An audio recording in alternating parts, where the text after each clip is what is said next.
O assunto que nós vamos falar hoje é confiança. E nós vamos falar em Marcos, capítulo 9, versículo 23. Também tem Mateus, capítulo 17, do 14 ao 21. E Lucas 9, do 37 ao 43. Tudo é possível àquele que crê. Fala Jesus ao pai do jovem lunático. Ele estava desesperado, porque via o sofrimento do seu filho desde pequeno. Jesus perguntou desde quando? Ele disse desde pequeno. Sendo atirado ao chão, espumando, rilhando os dentes. Ora cai no fogo, ora na água. E a gente sabe que esses sintomas são muito bem conhecidos hoje pela medicina, a epilepsia. Os sintomas da crise convulsiva tônico-clônico, também chamada de grande mal, começa assim, mudança de humor repentinamente, aí a pessoa perde a consciência, tem espasmos musculares incontroláveis, baba, espuma, pela boca, tá caído lá no chão, cerra os dentes, e isso pode morder a língua, tem movimentos oculares, rápidos, súbitos, grunhidos, ruídos estranhos, e no fim perde o controle dos esfíncteres e acaba urinando e evacuando. É a epilepsia. Mas no passado, tudo era interpretado por possessão. Sabemos hoje que a doença da epilepsia tem suas causas e que também espíritos podem causar isso, os mesmos sintomas,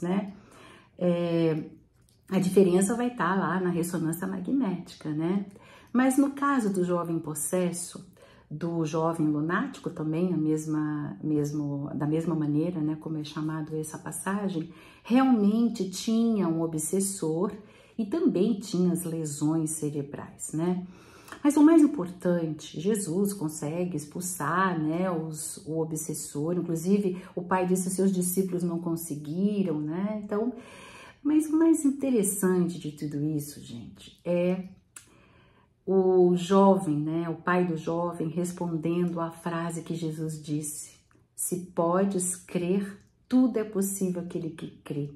Você sabe que o pai disse para Jesus ao escutar isso? Em lágrimas, ele disse: Senhor, eu creio, ajuda-me na minha incredulidade. Isso é muito importante, porque o nosso tema hoje é a confiança, e a confiança, ela não nasce pronta, ela é construída através de desafios que a gente enfrenta, e quando a gente supera, aí sim, a gente tem confiança naquele assunto, naquela situação, naquela questão, porque a gente superou e conseguiu, enfrentou e conseguiu superar. Quer dizer, teve um aprendizado, uma experiência, e aí a gente é confiante. Se tiver que atravessar por aquilo de novo, a gente já sabe, Como dizia a minha sogra, os caminhos das pedras. A gente já sabe como chegar até lá. Todos nós vamos nos deparar com momentos difíceis assim, Até mesmo de desespero, em que acreditar é muito difícil. Diante da doença, uma doença grave, Diante de desemprego, uma idade avançada para arrumar um novo emprego.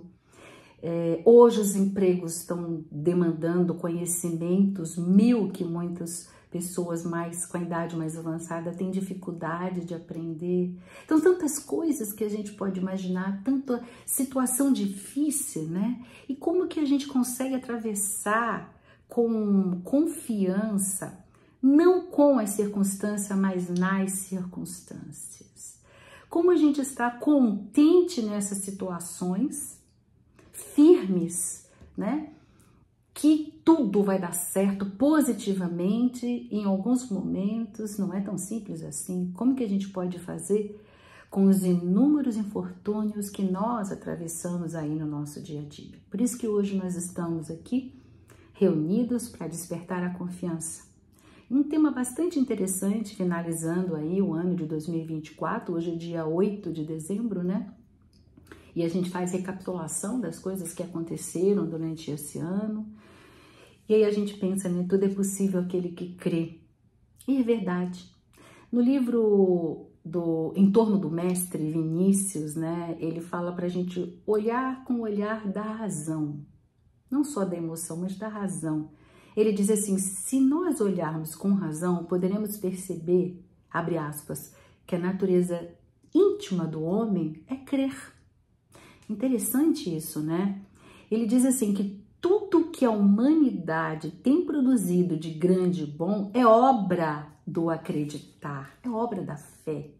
Aí ele dá um exemplo que eu achei ótimo, o Japão, vítima de violentos terremotos, reduzido assim cidades inteiras aos escombros, e o que faz o japonês? Renega o solo? Não. Blasfema? Não. Se revolta? Não. Fica apático? Não. Diz lá o Vinícius, reconstrói tudo, renasce das ruínas, as cidades ficam mais belas, e ele dá o exemplo igual a fênix, ressurgindo das próprias cinzas. Aí ele dá exemplo do povo holandês, né? Um país de área bastante acanhada, sua população muito densa. E o que eles fizeram, os holandeses? Disputaram terra no mar, entraram em conflito com o oceano, forçando suas ondas bravias a recuarem e ganharam terreno. Eu achei interessantíssimo que até ele diz assim, por isso que Jesus disse que um pouco de fé move montanhas, um pouco de confiança, um pouco de fé. Eles construíram um país debaixo d'água. Pois é. Aí ele fala em relação aos japoneses, né? Nós vemos a tenacidade desse povo, dando o exemplo de que, olha como ele diz, certo de que é a vida e não a morte que cabe vitória no desfecho de todas as lutas. Lindo, né? E aí ele vai brilhantar esse capítulo dizendo assim, o séptico é uma nota dissonante na orquestra da vida. E é verdade. Uma pessoa que é cética, que não acredita em nada, que não tem confiança em nada, ela é extremamente negativista e ela é estéril porque ela é negativa. Ela diz, por que eu vou fazer isso? Eu não vou salvar o mundo. Por que eu vou agir dessa forma? Eu não vou consertar o mundo. Você já ouviu isso, né? Então, ela torna-se estéril. Ela não faz nada de jeito nenhum, porque ela acha que ela é só mais... Ela teria que ter um monte de gente fazendo junto para que tudo desse certo. Então, e ela não acredita. Então, quando ela não acredita, ela não faz nada. Ela fica estéril. Por isso que ele diz que é uma nota dissonante. Sabe, numa orquestra, quando alguém erra e aquela notazinha atrapalha todo o trabalho da orquestra inteira? Pois é. Por isso que o Miramês, através de João Nunes Maia, no livro Cristos, no capítulo Cristo Confiança, ele diz assim, quem não tem certeza das coisas que realiza, trabalha, mas não sente prazer no que faz. E é verdade, se você não sabe para que você está fazendo, você não trabalha com tanto amor. E se você não trabalha com amor, com alegria, com o desejo que aquilo dê certo, acreditando no que você está fazendo, tendo prazer naquilo que você está fazendo, porque você tem certeza que vai dar certo, você não faz isso, você não tem criatividade. E isso, a criatividade, é que faz você nas horas difíceis, né, mudar, transformar toda uma situação. E aí o Miramês continua, falta-lhe confirmação das suas obras pela aprovação íntima. Ele chama isso de conscientização interior dos seus ideais. E é verdade. A gente está passando agora pelos vestibulares, né, final de ano, e você vê aquele rapaz de uma família financeiramente pequena, não tem muitas condições, talvez tenha estudado em colégios públicos, não tenha dinheiro para comprar todos os livros, não tem dinheiro para fazer o cursinho, mas quando ele tem a conscientização, quando ele diz eu quero ser médico, eu quero ser arquiteto, ele arruma um jeito. Graças a Deus que hoje a gente tem um telefone, entra lá e procura saber um monte de aulas e tudo de graça. Graças a Deus esse progresso tem ajudado muito, né? Tem nivelado um pouco as coisas, né? Conhecimento pode chegar a qualquer um, mas ele tem aquilo que o outro, talvez, numa escola, com cursinho, com tudo, não tem, a conscientização interior do seu ideal, a aprovação interna, né? O meu cérebro, entendendo e compreendendo, faz o meu pé andar na direção certa. Então ele vai lá, ele bate foto das páginas do amigo que tem o livro, ele senta, ele estuda, a mãe não precisa dizer, vai estudar, para de fazer joguinho, não sei o quê, né? Não fala, ele quer, ele deseja, ele vai.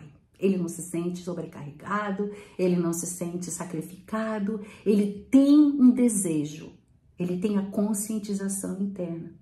E tem uma historinha que eu já contei várias vezes, mas vale a pena a gente relembrar agora nesse final de ano, dessa aprovação interna, para criar força nos embates, nas dificuldades da vida. Lembra 2 trabalhadores que carregavam, né, um carrinho de mão de tijolos que ia lá da porta, né, onde estava o caminhão parado, até o meio da obra. E perguntaram aos 2 o que eles estavam fazendo. Um disse, estou carregando esse carrinho de mão de lá para cá, mas olha só aqui a minha mão reclamando, calejada, suja com esse pó de tijolos que estão entranhando aqui na minha pele, esse sol que está me castigando, eu estou transpirando aqui horrores, né? Tem uma dor nas costas que não termina. E o outro respondeu, eu estou construindo uma catedral. Entende? Ambos nas mesmas condições, mas um tinha conscientização interior do que estava fazendo. Um achava-se importante. Não importa o arquiteto que desenhou a catedral, o engenheiro que vai executar toda essa obra, sem o tijolo, nada poderia ser feito. O meu carregar tijolo seria extremamente importante. Eu estou construindo uma catedral. É diferente. Por isso que nesse final de ano fica para cada um de nós, né? Fazer aquela pergunta para a gente. Será que eu já entendi que eu faço parte de algo grandioso? Será que eu entendi qual a catedral que estou eu a construir? Porque, gente, aí tudo modifica. O olhar diferenciado a tudo que está à nossa volta acontecendo, dos momentos, nas situações mais complicadas, quando a gente consegue entender, colocar os olhos, né, da espiritualidade, olhando tudo diferente. Tem uma pastora evangélica que eu esqueci o nome, eu não guardei, mas eu vi dessas historinhas pequenas, né, uma compreensão espiritual impressionante. A gente deve ouvir, né, o monge falando, o padre XYD falando, o pastor isso, o pastor aquilo, porque a gente tem um aprendizado das visões, das interpretações que vão trazendo e vão somando a nós mesmos, para que nós tenhamos a nossa própria entendimento e visão, né? E ela, muito brava, ela fala brava, mas fala com força, com dinâmica, eu acho muito interessante, né? E ela dizia que a gente tinha que utilizar a nossa inteligência diante de um problema, não para fugir, né? Que ela fica assim, você pega e pensa, como que eu vou vazar? Ela usou esse termo. Como que eu vou devolver o carro que eu não consigo pagar? Como eu vou devolver o empréstimo? Como eu vou pagar, né? Isso que eu estou devendo? Como é que eu vou declarar a falência? E ela diz assim, Deus vai contigo na visão, na estratégia e não na fuga. Eu achei isso lindo, né? Use, ela dizia, a sua inteligência para a estratégia. Como que eu faço essa receita? Como é que eu vou vender? Aonde eu vou vender? Será que eu consigo vender na escola? Eu vou falar com a diretora? Como que eu vou aprender a fazer isso aqui para eu poder ganhar um pouco mais de dinheiro? Como que eu vou fazer 24 horas, ter mais 1 hora? Até isso ela disse. Como eu vou lançar esse produto? Como eu vou vender a água? Como eu vou produzir? Aí ela diz que uma noite de sono Deus te dá a ideia. Eu achei lindo. Ela assim, arruma um jeito para tu cair dentro e não para fugir. Porque para sair, Deus não está contigo. Mas quando é para cair dentro do problema, Deus está contigo. Eu achei maravilhoso, gente. Confiemos, percorramos os nossos caminhos confiantes de que a mão de Deus está nos conduzindo com muito amor ao melhor. Sempre ao melhor de nós mesmos. Mesmo que aparentemente pareça que não é, mas tem sempre algo positivo. O Pai oferece cada instante tesouros para nós criarmos oportunidades, para a gente concretizar a verdadeira felicidade. Não aquela que a gente imagina que seja, mas a que seja a verdadeira. Por isso, na estrada da nossa vida, nós construímos o caminho do amor, porque Deus é amor, com infinitos passos.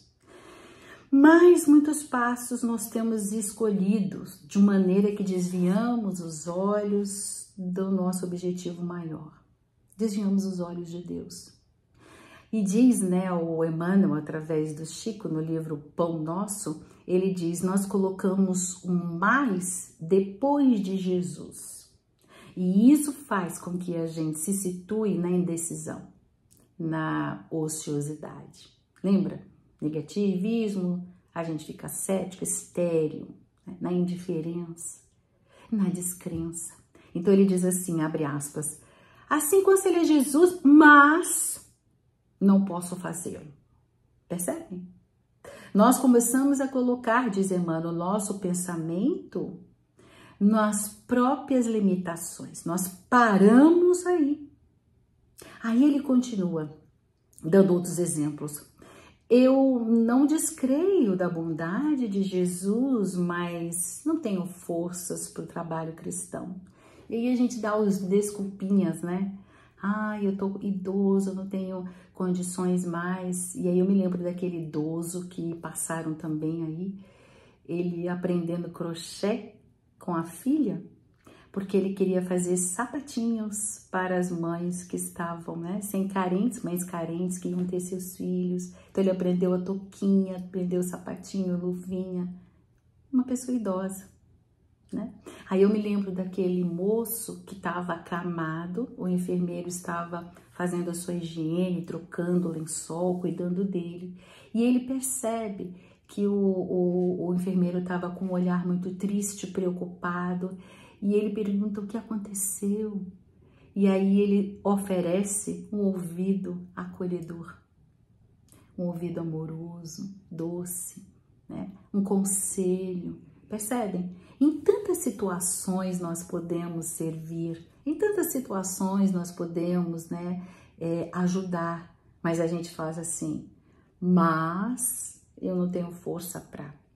Aí diz, continua o Emmanuel, né? Sei que o caminho permanece em Jesus, mas o mundo não me permite segui-lo. As situações hoje não dá para fazer esse tipo de coisa, né? A gente fica falando isso, né?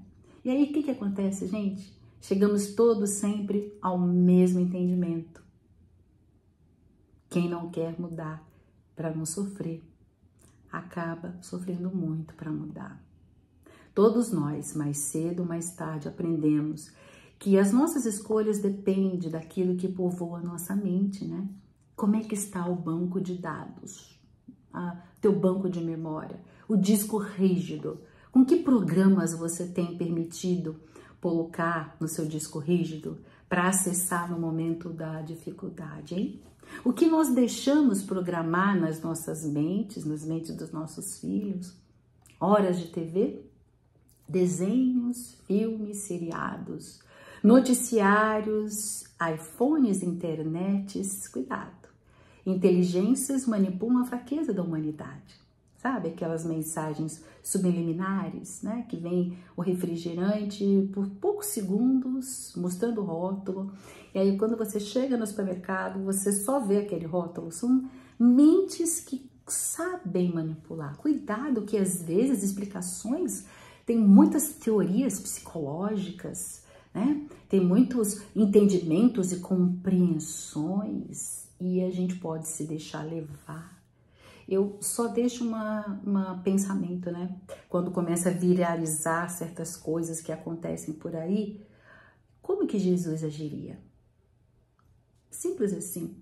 Será que Jesus agiria dessa forma? Né? Porque se Jesus não tivesse a generosidade, a bondade, o amor, né? O desejo de que a gente que ainda é muito ignorante, na época era mais ainda, se ele não tivesse a generosidade, o amor doce, a amabilidade, a afabilidade, o desejo de nos ajudar, a gente não estaria aqui ainda, né? Falando e progredindo como nós já estamos progredindo no nosso planeta. Então, cuidado com essas coisas que têm viralizado e essas coisas com as explicações 1001, né? Não vamos colocar aqui, mas de que nos afastam, né, dos olhos de Jesus. Lembra que o filtro é o mestre sempre. O evangelho que refletimos a cada semana nos auxilia a separar o joio do trigo, né, que nos é apresentado. E talvez, se nós tivermos esse cuidado, nós não seremos mais tão influenciáveis negativamente a tudo que nos sugerem. Vamos construindo a confiança àquele que nunca se ausentou, o bom pastor, que jamais perdeu o interesse de proteger as suas ovelhas. O mestre, ele continua assim, curando pelas mãos dos médicos terrenos, pelo cuidado dos enfermeiros e de todos aquele grupo que nos auxilia, né, na área da medicina, na área da saúde, né? Ele tá ali, através deles, curando aqui, curando ali. Mas muitas vezes, gente, através de quem a gente menos espera.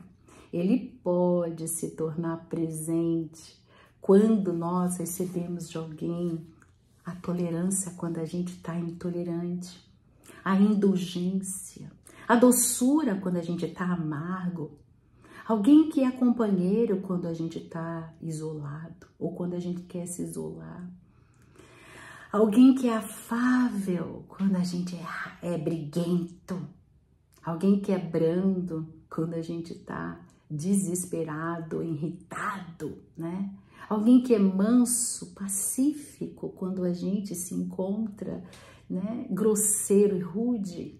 Alguém que é abnegado, alguém que se dedica, alguém que se resigna em relação a gente, alguém que tem piedade da gente, alguém que traz sensatez quando a gente está sendo insensato, alguém que nos compreende, alguém que nos perdoa, que renuncia a nosso favor, alguém que é extremamente paciente quando a gente está numa situação impaciente com tudo e com todos, alguém que declara devotamento total a gente, alguém que é generoso, alguém que tem boa vontade, alguém que esquece as nossas faltas, enfim, alguém que declara amor através das atitudes. Sim, gente, toda vez que alguém nos fizer alguma dessas virtudes, confia, tenhamos confiança, que Jesus está de mãos dadas caminhando conosco. Então a gente vai entender que Deus, o nosso Pai, sabendo das nossas necessidades, Ele manda seu Filho Jesus através dos corações que se deixam conduzir pelo amor. Abraços fraternos.